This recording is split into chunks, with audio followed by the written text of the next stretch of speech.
Hello, everyone, and welcome to Adam Ruins Everything, the podcast. I am your host, Adam Conover. I'm also the host of Adam Ruins Everything on True TV, which airs Tuesday nights at 10 p.m. And don't forget that you can find clips and full episodes at truetv.com/AdamRuinsEverything or the Watch True TV app. You can see the TV show there, and this is the podcast version of that TV show. Now, we've been doing this show for a while, so you probably know what it is if you've heard it before. If you haven't, real quickly, on the TV show, we have incredible expert guests from around the world of activism and science and journalism and authors and cool people like that. On the TV show, we only talk to them for like 90 seconds. Here, I come and we talk to them for 45 minutes, perhaps even an hour, once even 90 minutes. And everyone agreed that that was too long, but the conversation was really interesting. And, maybe we'll have to cut it down. You never know. But we talk to them in a longer format because every time I talk to them on set and every time I meet them, I found myself overfilling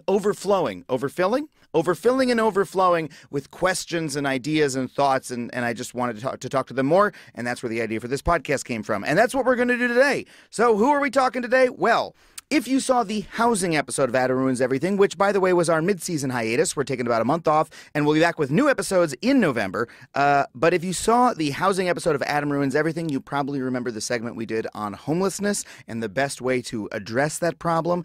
And in that segment, we talked to two incredible people, Rudy Salinas and Dorothy Edwards, and that's who's on the show today. Rudy is the program director for Housing Works LA, which provides equal and fair access to housing and human services for people with limited income. And we are so lucky to be talking to Dorothy as well, who was homeless herself for 15 years and now works as a homeless advocate at Housing Works LA with Rudy. Dorothy and Rudy are two of my favorite people we've ever had on the show. Their stories and their work is incredible.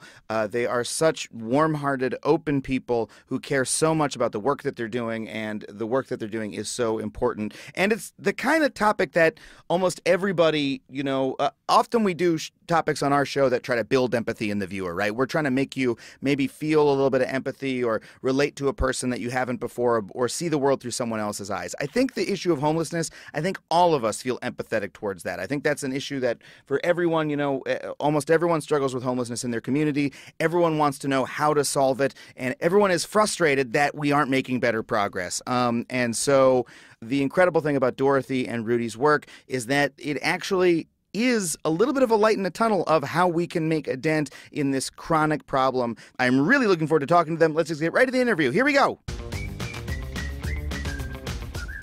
Well, I'm here with Dorothy Edwards and Rudy Salinas from Housing Works LA. Thank you guys so much for being here. Thanks for having us. Hi, Adam. You guys were on the housing episode, and I think that segment, we were just saying before we started the tape rolling, I think was one of my favorites this season, because I think that it's such an homelessness seems like such an intractable issue to us, and one that we're like faced with every day, but we all want to help, and we all feel helpless about. Right. And it was really wonderful to, hear from you guys, like personally about, just like put that personal face on it. No, thank you. We do appreciate the fact that you actually highlighted it in your show and feel it's very important. We are in this field of work because we consider this to be possibly the most serious problem that the city's facing. Really? LA specifically? Correct. Yeah, but is LA's homeless problem atypical of other cities? I think it's always been largest in the country. Yeah. For as long as I've been doing this kind of work, I've often been told that we have the largest homeless population anywhere in the United States. Really? Yes. And I think, obviously, there's a series of factors that causes that problem to be the size or the way it is here in Los Angeles. I think if listeners who live in the Los Angeles area look around on their way to work or as they drive in recent years, they'll see that the problem has become more visible than it has in the past. But it also struck me as LA, when I moved here from New York, as being much more intense in that in New York there's sort of, there's a lot of shelters and I think homeless out in the outer boroughs, and then there's a few people on the street sort of in every neighborhood. But in LA it's more these sort of colonies or encampments. Encampments, thank you, that's the better word, of, and so you get the sense of, it's a much more endemic. It's more striking to witness. It fades into the background less. It's true. An old supervisor of mine used to often say that because we're a city driven by the vehicle, the problem is often out of sight and out of mind. Yeah. Typically, the only time a commuter ever saw a homeless person was when he was about to get on the freeway or he or she was about to exit a freeway. I think the size of the problem has then quite huge in the past. And we've now, as a community, as a collaborative, through the leadership of the Los Angeles Homeless Services Authority, have been able to count the population. We do so every year now. And those numbers have indicated a spike, if you will, in recent years. But I think it's important to note something you just said, which is that these are populations that are made up of individuals who are resilient, who try to find a way to survive, who create their own communities in encampments and in places that are often, you know, just completely overlooked or sometimes just noticed when you're driving by a freeway. Right. And so would you guys just, before we get back into the broader discussion of the problem, just describe Rudy and then Dorothy a little bit about like what you do, what your day-to-day kind of is? Sure. I could start by introducing myself. My name is Rudy Salinas, and I am with Housing Works. I represent an agency that's made up of about 30 staff that are solely focused on the goal of housing chronically homeless individuals. We have housed hundreds of individuals throughout the county of Los Angeles. And when I say housed, I mean quite literally taking individuals that we encounter that are living in places not meant for human habitation, helping them get their essentials in place, helping them get income through whatever benefits they're eligible for, and literally negotiate with landlords or property managers in order to house them. And then the work begins. We ensure that they remain housed. We remain present for as long as it takes. Our motto, whatever it takes, as long as it takes, Wow. is basically the reason why we're able to do what we do with the hundreds of people that we've housed thus far. The problem is homelessness, and you are working to put those folks in homes and to solve that problem directly. Correct. The main purpose of our agency is to create community for people in their own housing that they can flourish in, and for us to be part of their lives so that we can ensure that we serve as nets, if you will, to catch them should they fall again.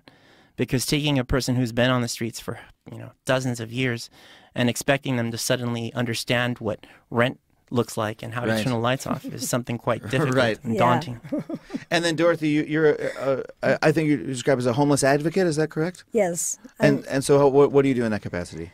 I'm going to say my name is Dorothy Edwards, and I work with Housing Works as a peer case manager, and I also am working at a building from chronically homeless folks that we supply supportive services to them, and I do enrichment services coordinator. But Rudy, he housed me. Really, Rudy himself. So what he just described. As well, the agency. The agency did. Right, okay. Housing Works California. Rudy, are you laughing like, well, it wasn't you personally? No, I'm smiling though because I think it seems like she's giving us credit. She did a lot of the work necessary in order to ensure that her life would be in such a place that she could get housed. So I think Dorothy's being extremely generous by saying we did, but I think we did play a role in tandem together. Well, so for those who didn't see the episode and listening to this episode fresh, so Dorothy, you my understanding is you yourself were homeless for a number of years. Yes, and 15 years. Well, I was homeless 8 years. Then I got a job for 4 years, and then I had domestic violence, and I became homeless again for 7 years. Really? So 15 years cumulatively, but over the span of a couple decades. Yes, basically on and off all my life, though. This is the only time I've ever had a stable home. Really, for your entire life, going back from your childhood, or? Well, I was raised in the 60s and 70s, and you know, in 1970 everybody hitchhiked around and everybody was partying, and I was one of those people. And I was in trouble at school because the people I was running with, it wasn't the people I was running with, it was me. That's just how I chose to live. Right. Because I came from a really a very good family, but went through a very nasty divorce, and my stability was yanked out from under me. So, you know, I was like, "What the heck? What do I have to lose?" You know. So it was a decision I made, but I always wanted to have a home, but I never had the education to have a job. Right. To be able to support myself by myself. I was very codependent on men, and they were abusive. You know, when you pick men like that, you have a pattern. Yeah. And a lot of us do it, and I did it. And so I finally became homeless, and the last time was the end. I had it, and I was out there for a long time. It's a very desperate world out there. Yeah. Can you? I don't want to, ask you to describe anything that would make you uncomfortable to describe, but I think for most people, they sort of see the exterior aspect of homelessness, or they see a tent on the side of the freeway, or they see sort of like a shape underneath a doorway, and they don't, they sort of wonder, what is that life like? But they don't have any firsthand knowledge of it, and so I'm just curious if you can describe what that experience is, or what that lifestyle, if you can call it a lifestyle, is like. I do that today when I'm driving down the street, and now that I'm in the housing industry and I'm doing everything I can to put myself out there to help the community.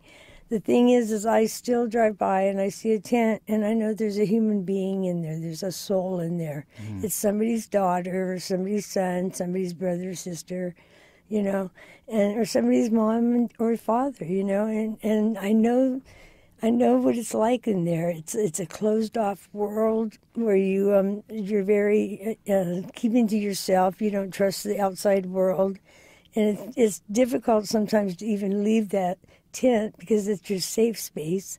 It's difficult to even leave to go to Target to use the restroom because people look at you like, oh my God, Right. It's very degrading. Yes. And where did you live during the majority of that time? Well, the guy that was abusive to me, he would follow me around everywhere that I was sleeping. Really? And then the police were involved, and then my spot was blown, so I didn't have my dog then, but so I would climb up on rooftops because he couldn't find me. Wow. So I slept on basically. I would say 30 rooftops in Pasadena. Wow, and you were being sort of chased around the city by this man? Well, he wasn't actually chasing me. He was trying to make things work because, we were together for a long time because we were sober for 3.5 years together, and then I relapsed, then he relapsed, and we relapsed together, and that's when it became abusive. Wow. Yeah. And then how did you then transition to the place in your life where you are now? Well, it was not by any of my doing in the beginning, well, actually. You guys are having an argument then because Rudy just gave Dorothy all the credit, and then she said... Well, what I'm saying is in the beginning it was not by my doing, but it was when Housing Works stepped in, and they were doing the 2011 homeless count, and they were doing... there was a program going across the country called 100,000 Homes America, and I qualified, and I was 1 out of 20 most vulnerable, most likely to die on the streets in a year. Really? When they found me, yes. I think it's important to note that to give some historical perspective, that over the last 5 to 8 years, communities finally decided that they were fed up with the issue and took a very unique approach that was introduced by efforts that were led in New York. And that's a very simple concept. For about a week, an army of volunteers and people employed in the homeless industry, if you will, would go out for a whole week at night between midnight and let's say 4 in the morning and actually meet, interview, and count as many homeless people as they possibly could in each community. Mm-hmm. If you happen to be one of those people they encountered, they would ask if they could have 5 minutes of their time to interview you. And they would conduct a very simple 40-question questionnaire, right, basically allowing them to ask questions that would help determine vulnerability. Mm-hmm. At the conclusion of these efforts, a list was created that allowed each city to look at its entire homeless population, but more specifically, at which portion of it is considered vulnerable. When I say vulnerable, this is going to sound quite crude, but these are folks that if you left them unattended for a year longer, could possibly die due to mental health conditions, due to physical health conditions, and due to the lifestyle that they are presently living in. It was during one of these efforts in Pasadena that we met Dorothy, and we were introduced to a person who was considered extremely vulnerable and living on the streets of a community that was willing to do something, finally, to address the issue. The priority would be to those folks deemed vulnerable to get them connected to housing. The city actually went through the trouble of acquiring subsidies in order to dedicate those subsidies to those individuals deemed most vulnerable, so that an agency like ours could work in tandem with the city and with the individual in order to begin a plan to get this person as quickly as possible into housing. Got it. So and it was part of this sort of new philosophy of housing being the first priority in order to solve those problems. Correct, correct. And I should say that the effort isn't unique to just the city of Pasadena. It started in Skid Row many years ago with... which is an area sort of in downtown LA. Correct. It's a very densely populated area that has a very significant homeless population and historically has had for many, many years. Yeah, to the extent that's the neighborhood designation is Skid Row. Correct. Yeah. It's the name that's given. It's, I want to say, a 16-square block area that has upwards of 2,500 people sleeping unsheltered on the streets. Wow. And I think, like I said, the first time this occurred in Los Angeles, it happened there in Skid Row. However, the effort was quickly copied in other communities, such as West Hollywood, Santa Monica, Long Beach, Pasadena, and eventually led us to Dorothy, allowed us to meet Dorothy. And I think I can say to Dorothy, I don't know if this is accurate or not, that a group of strangers suddenly approaching you, offering you services may have seemed a little bit intimidating. Right. What was that like if you're on the street and that happens? Well, it was crazy. I was fortunate enough to be walking by a Goodwill that night, and that was before I had my camp, and I happened to see a couch donation, and it was turned facing in the wall, and I thought, oh my God, that's where I'm sleeping tonight. That was like a wonderful sight. Like you were excited God. to see it. When you're sleeping on the concrete, your whole body aches. It just pulls your energy from you and like your hips, and it's very, very hard. I'm sure. And all I could see is just comfort. And so at 4 o'clock in the morning, I had these headlights pull up, and I think it's somebody going to donate something, and I'm hoping they're not going to see me. But then they're going, Gunner, they're calling my dog, and I'm going, who is this? And then all these people got out and came towards me, and I was like scared to death. Wait, how did they know the name of your dog? Because somebody from another camp said, go find Dorothy. Ah. She has a dog. She's over at Goodwill, because they saw me there. And so they did the VI SPDAT and the survey. That's the vulnerability survey? Vulnerability index, correct, yeah. Mm-hmm. And so... And what are those questions? I'm just curious. So they range. I think they start from, you got to just first set the location, get a sense of this in your mind, that you're a volunteer and you're walking up to a homeless person and you're about to ask them some very serious questions about their health. Right. So I think it has to start from a place of trust where hopefully you're with somebody who actually does this kind of work for a living, such as a street outreach worker, or perhaps in the presence of a volunteer who happens to know the folks within a certain encampment or community. But the questions are really strong. The questions, ask, have you had a drink today? When was the last time you saw a psychiatrist? Have you seen a psychiatrist? Have you ever been forced to a hospital against your will? The questions are trying to establish some sense of the person's vulnerability based on their ability to be able to tell you this. Mm-hmm. You must take into account that it's been estimated that 30% of the population living on the streets of Los Angeles suffers chronic mental illness. I'm sure, yeah. So I think there are, from time to time, occasions where you may want to have the best intentions to conduct this interview, but the person lacks the ability or the wherewithal to actually be able to answer the questions in a cohesive way. Right. So I think the questions, like I said, will allow for us to establish some sense of how vulnerable is this person. If, like in Dorothy's case, she had indicated that she was going to the hospital with frequency, or that she was experiencing issues, let's say, related to drugs or alcohol, you take that into account with how long she's been homeless and her age, and you start to kind of figure out that there is a pattern here that indicates within how these tests are scored that this person is then deemed quite vulnerable. I see. And so, as a result of how vulnerable you were ranked, I suppose, then that was what sort of kicked the program into gear to set you up with housing? Yes, I think one of the questions they asked me was, have you ever been suicidal? And my reply was, yes, I just checked myself into Los Salinas on a 3-day hold because I was ready to go into it. And, I was out trying to get $1.25 for a one-way ticket on the bus to the bridge. I mean, who does that? Yeah. That's what I mean about the desperation. And I'm so glad it didn't happen. It's like, whew.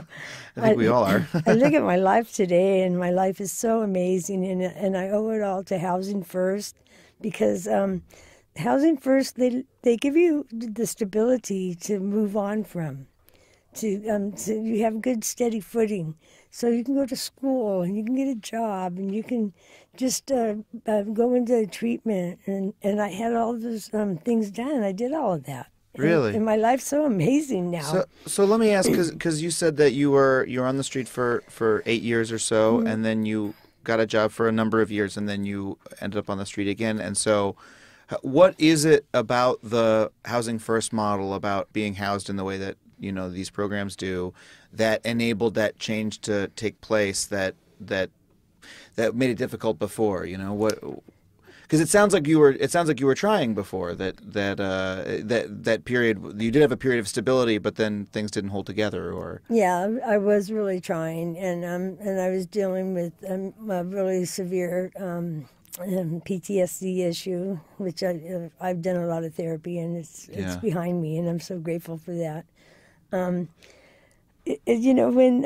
Housing Works came to me, they said, we don't expect you to quit using drugs, but we do want to introduce you to a harm reduction technique, which is like we'd like to monitor. But, you don't have to use that much, and slowly, but the thing, gradually you can get away from the drug use.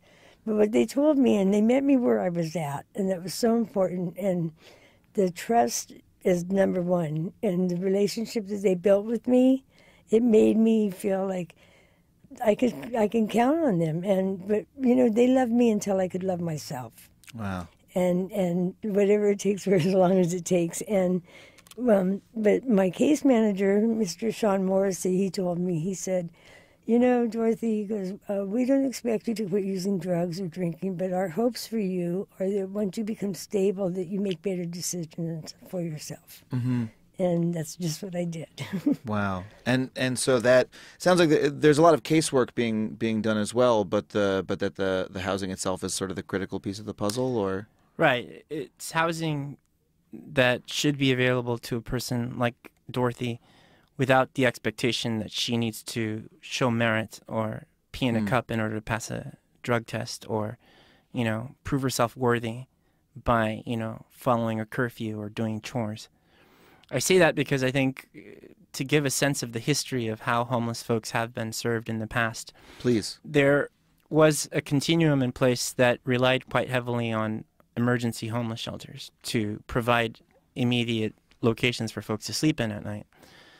There was a continuum in place that expected a person to go through emergency shelter, which can be up to 90 days, and to prove that they can get an ID, that they can follow a curfew, that they can stay in a facility, behave themselves, not use drugs, and, obey the rules, let's say, of said shelter.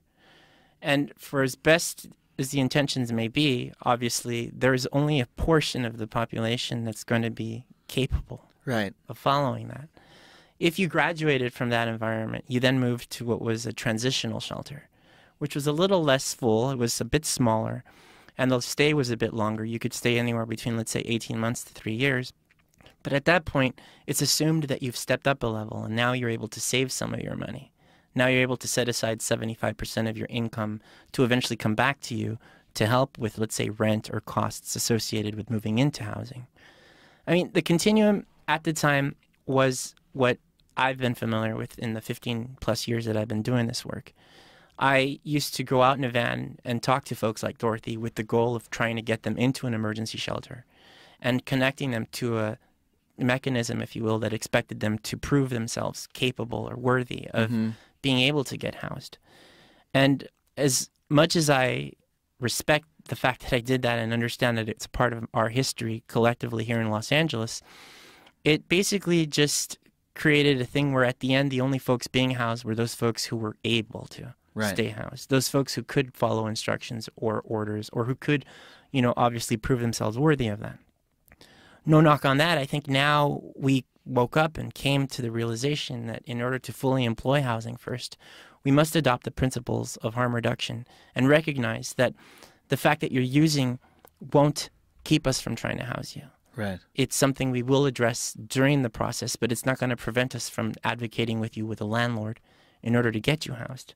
I think it's also important to note that if you look at it from another perspective, allowing people to linger endlessly on the streets without a housing strategy creates not just the human dilemma of that person becoming quite vulnerable and possibly dying in the streets, but it also creates a cost associated to that community. Right. How many times has this person been hospitalized? How many times have the police been called? Yeah. You start to add up those costs, and you start to realize that allowing a person to stay on the streets is infinitely more expensive than it would be if you actually came up with a plan to house them and actually keep them housed. Absolutely, and that's sort of the new sort of cost rationale that I think it sounds like has made Housing First such a burgeoning model or help gain acceptance. But there's also just the issue to which, as just the average person, doesn't want people to be living on the street, both for reasons of empathy, because what a horrible thing to have to happen to people, and then also for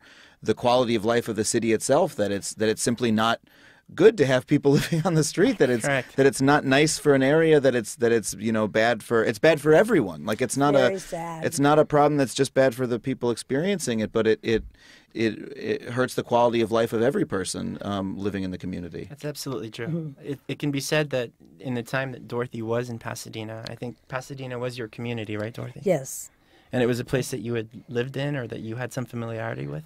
Yes, I had my job there for 4 years, and when I became homeless, I would run across my customers because I worked in a very nice restaurant. It was a delicatessen, a cafeteria. It was called Beatles, and it was 46 years in business.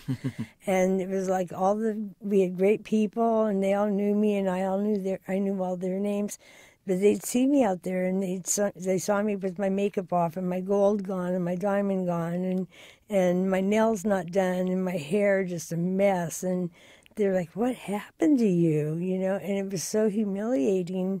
Right. But I was doing the best I could out there, but I just didn't have the money to go do all that stuff anymore. Yeah.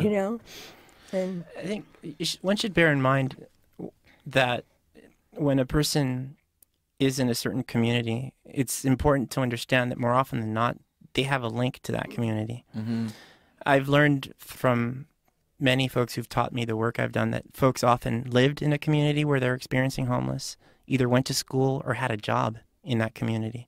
And I sometimes like to reflect on my own life, that if tomorrow I lost my home and I didn't have anywhere to sleep, why would I move to a place foreign to me or unknown? Right. I would tend to stay in an area where I know I may have some friends that may let me sleep on a couch one night, or who might be able to give me a meal.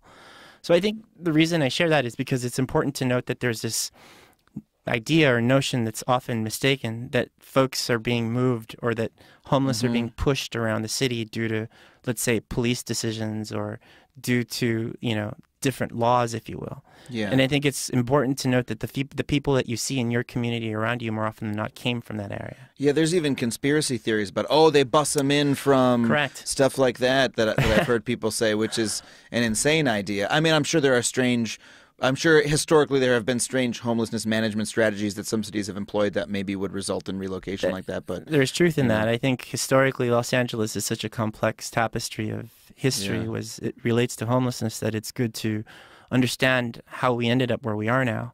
I think it allows me to, Adam, to add the fact that one of the reasons, or one of the key issues that we must consider as to why we have such a scale of problem as we do now, has to do with the cost of housing. Mm-hmm. It has to do with the fact that if you receive a welfare check every month for $220, or you receive a Social Security check for $800, the average rent in this city could be 3 times that amount. Yeah. So it's not a thing easily afforded by even folks who are fully employed. Well, I'm here talking to Dorothy Edwards and Rudy Salinas from Housing Works LA. We will be back in just a moment, so stick around.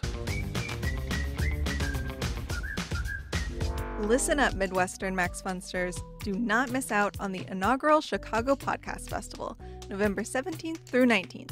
Catch the hilarious ladies of Lady to Lady and the witty and incisive Eneke and James from Minority Corner. Plus, Bullseye with Jesse Thorne will feature interviews with some pretty heavy hitters, like Andre Royo and Dwayne Kennedy. Don't snooze, don't lose. Tickets are available right now. Visit MaximumFun.org and buy them.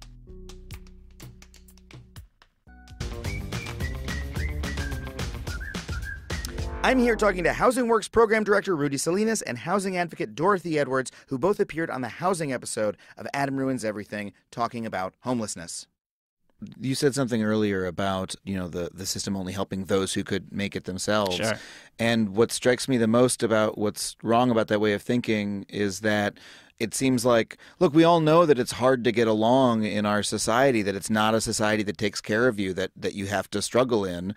And there are going to be folks that can't, that for one reason or another of situation or because of who they are, the situation they were in, can't make that struggle. They can't make rent, and so they end up on the street. And of those people, there are going to be some people who, can't, dig themselves out of it because that's the society we set up. It's sort of adversarial. It's one that you have to sort of fight to stay alive in. And so if we want to, I don't know. It's just odd. It's sort of where it runs into there's this idea of America as being very competitive, and you're as successful as you can be, and as a meritocracy and stuff like that.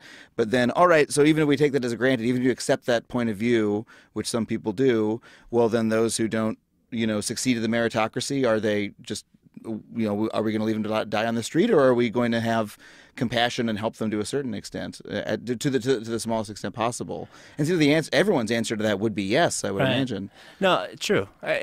What you say speaks to the fact that despite all of the pessimism that could be taken from some of what we've talked about tonight, there are more than 200 agencies involved working in tandem, holding hands now. Yeah. The barriers that once separated us have been knocked down, and we now work in tandem under the leadership of the city and the county in order to try to create that net that the city has been lacking for decades. Yeah. I think the other thing, too, is just that as the gap becomes wider between the very rich and the very poor, we stand at the potential of possibly having a population that's been ignored historically for a significant amount of time, that now is aging and coming to a point now where, quite frankly, it's not uncommon to find homeless individuals deceased in the places that we find them. Like I said, it's an aged population that you now run the risk of having die on your streets unless you as a community can take the time to find appropriate options for them. Right.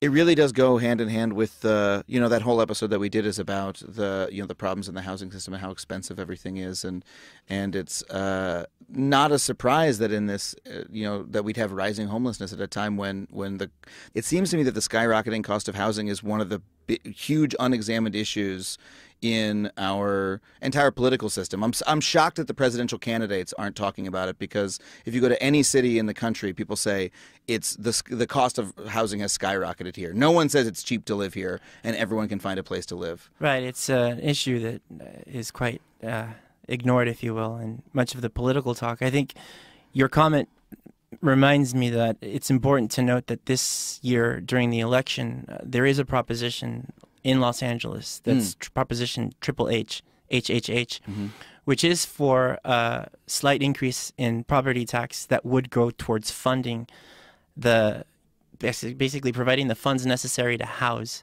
the homeless in Los Angeles.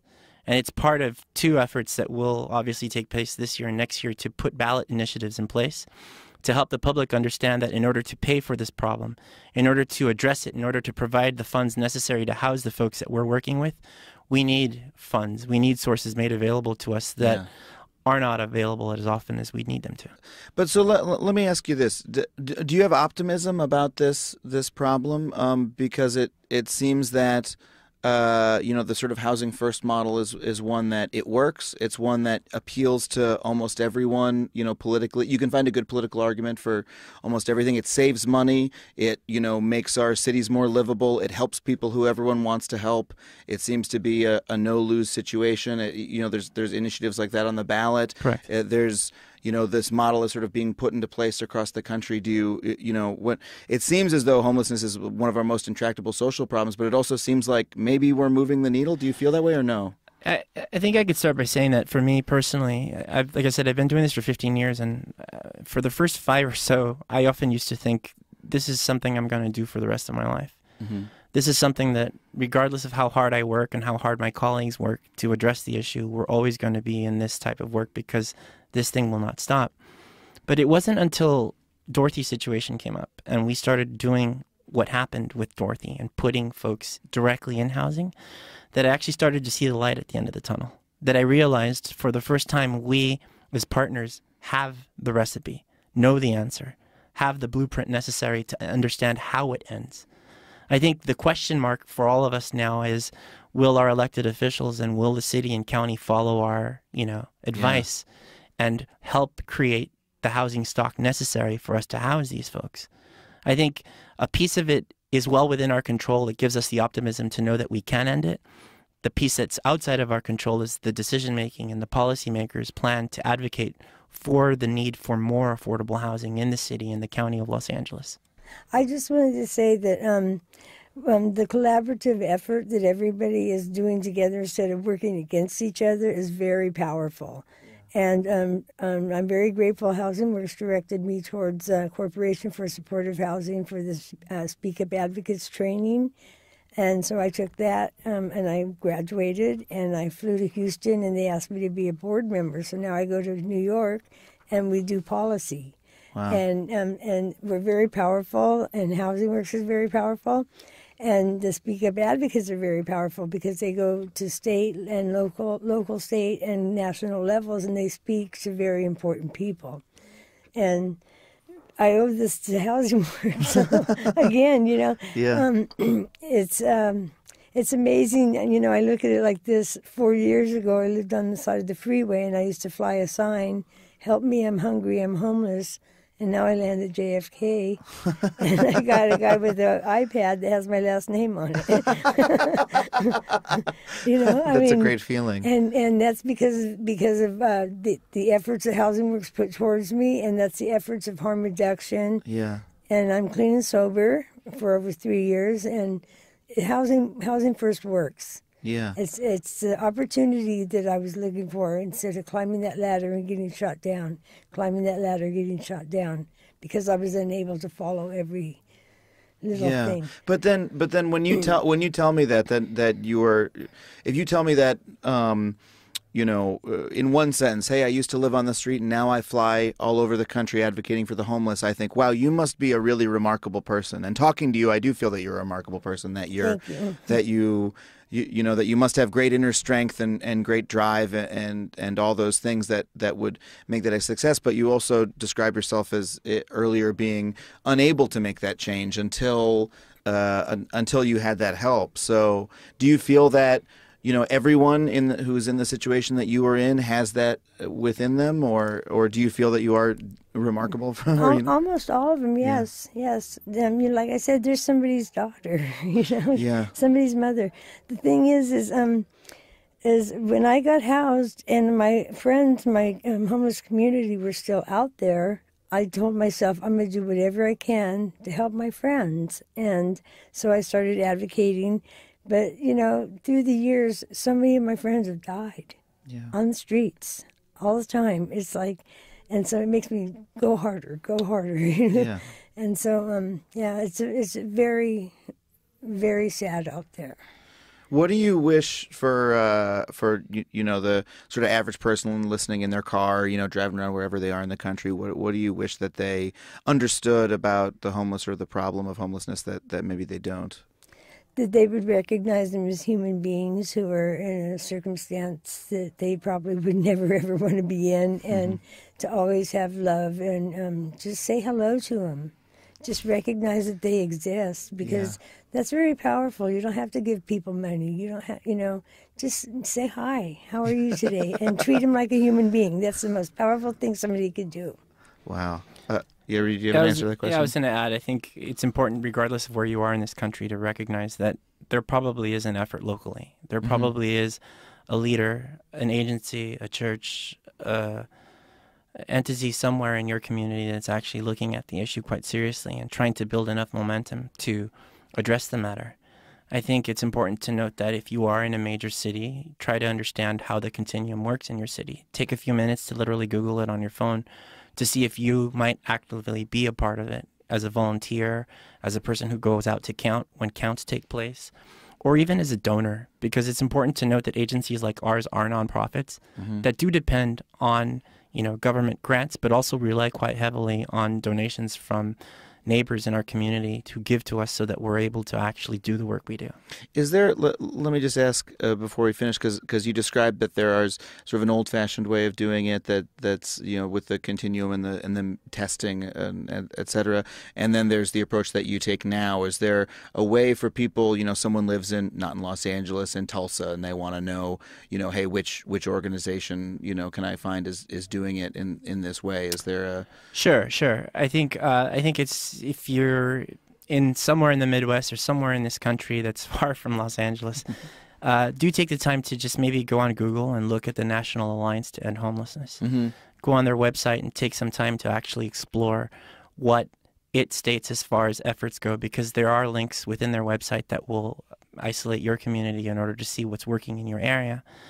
I think the other thing is just literally type the word homeless and type the name of the city that you're in, because more often than not, you will see that there is a link to either a food pantry or some type of effort that's strictly dedicated to addressing the issue in your community.